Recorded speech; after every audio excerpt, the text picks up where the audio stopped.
Baik, Assalamualaikum warahmatullahi wabarakatuh. Perkenalkan, nama saya Muhammad Ilham Mauladana dari kelas 3E.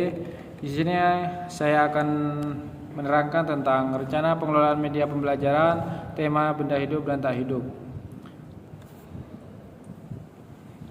Di sini saya telah membuat identitas rencana, bisa disimak. Kemudian tujuan umum pengelolaan media. Menyediakan media pembelajaran yang menarik, berwarna dan mudah dipahami oleh siswa kelas 1 untuk menunjang pemahaman konsep benda hidup dan tak hidup. Mengoptimalkan penggunaan media konkret dan visual untuk membantu siswa membedakan ciri-ciri benda hidup dan benda tak hidup. Memfasilitasi eksplorasi belajar dengan media yang menumbuhkan rasa ingin tahu dan semangat belajar siswa tentang dunia di sekitar mereka. Melatih keterampilan motorik halus siswa melalui penggunaan media pembelajaran yang melibatkan gerakan tangan dan koordinasi mata. Menumbuhkan kepedulian siswa terhadap lingkungan sekitar melalui pengenalan berbagai benda hidup dan tak hidup. Di sini saya telah membuat daftar inventaris media pembelajaran. Mungkin bisa disimak karena saya tidak akan menjelaskan satu persatu.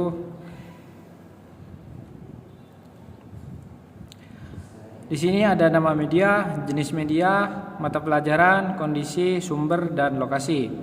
Mungkin saya akan bacakan satu saja. Terrarium mini. Jenis media konkret, mata pelajaran IPA dan SBDP. Kondisi baik, sumber proyek kelas, lokasi pojok alam. Mungkin hanya seperti itu. Lanjut D. Rencana penyampaian dan perawatan. Sistem penyampaian, ada beberapa poin, yakni yang poin pertama, media pembelajaran disimpan di lemari kaca dengan kunci di pojok belakang kelas. Poin kedua, setiap jenis media diberi label warna hijau untuk benda hidup dan coklat untuk benda tak hidup. Poin ketiga, media diberi nomor inventaris dan kartu peminjaman sederhana. Poin keempat, media audio visual disimpan dalam flash disk berlabel dan folder khusus di laptop guru. Sistem perawatan. Baik, saya akan bacakan poin-poinnya. 2 siswa ditunjuk sebagai petugas media setiap minggu ataupun bergiliran. Poin kedua, petugas bertugas mengembalikan media ke tempatnya dan membersihkan media setelah digunakan.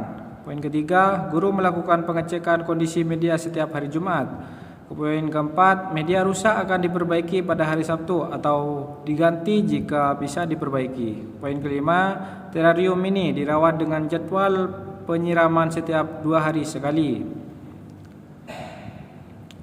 Aturan penggunaan, siswa mencuci tangan sebelum dan sesudah menggunakan media.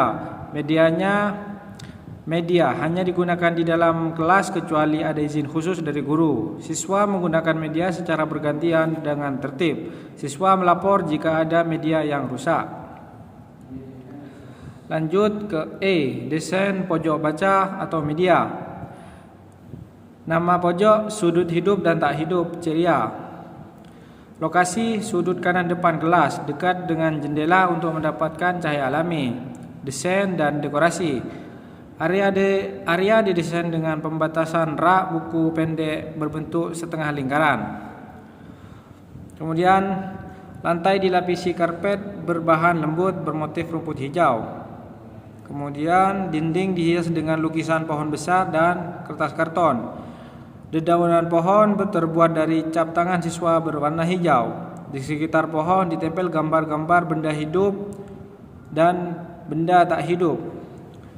Rak buku mini berbentuk rumah dengan atap berwarna merah, bantal-bantal berbentuk hewan dan benda untuk duduk 5 buah. Lampu belajar berbentuk jamur berwarna cerah. Fasilitas, rak buku berisi buku-buku cerita dan ensiklopedia sederhana tentang hewan, tumbuhan dan benda-benda. Kotak berisi kartu bergambar benda hidup dan tak hidup. Papan magnet kecil untuk menempel gambar. Kotak alat tulis berisi krayon dan pensil warna.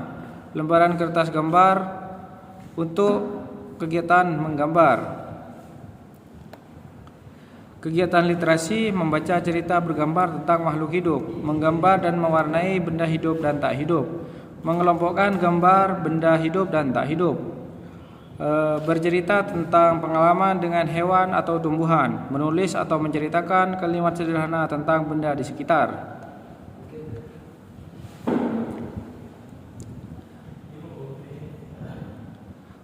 F. Pelibatan siswa. Kegiatan pembuatan media, membuat cap daun asli di atas kertas, mengumpulkan benda-benda kecil dan dari lingkungan sekitar dan mengklasifikasinya, membuat kolase benda hidup dan tak hidup dari bahan bekas, menghias pot terarium mini dengan cat warna, mewarnai kartu bergambar benda hidup dan tak hidup.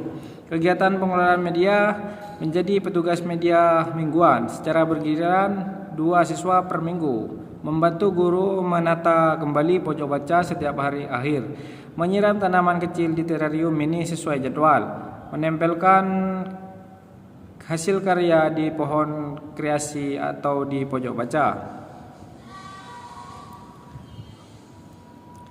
Kegiatan observasi dan dokumentasi, mengisi buku pengamatan kecilku dengan gambar atau coretan sederhana, bercerita tentang benda hidup dan tak hidup yang ditemukan di rumah, menceritakan pengalaman menggunakan media kepada teman sekelas, memberikan bintang kepada media yang paling disukai pada papan evaluasi bergambar.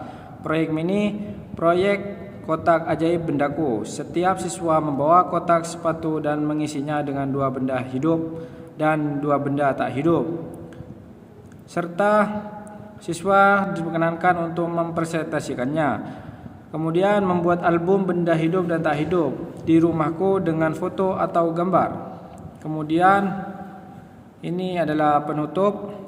Dengan pengelolaan media pembelajaran yang terorganisir, menarik dan melibatkan siswa secara aktif, diharapkan pembelajaran tema benda hidup dan tak hidup di SDN Karapo dapat berlangsung dengan menyenangkan dan bermakna. Media pembelajaran yang dikelola dengan baik dan tidak hanya membantu siswa memahami konsep dasar IPA, tetapi juga mengembangkan keterampilan sosial motorik halus dan kecintaan terhadap lingkungan sekitar. Melalui pembangunan berbagai kegiatan eksplorasi benda hidup dan tak hidup, siswa diharapkan dapat menumbuhkan rasa ingin tahu, kepedulian terhadap makhluk hidup, dan kemampuan berpikir logis sejak dini.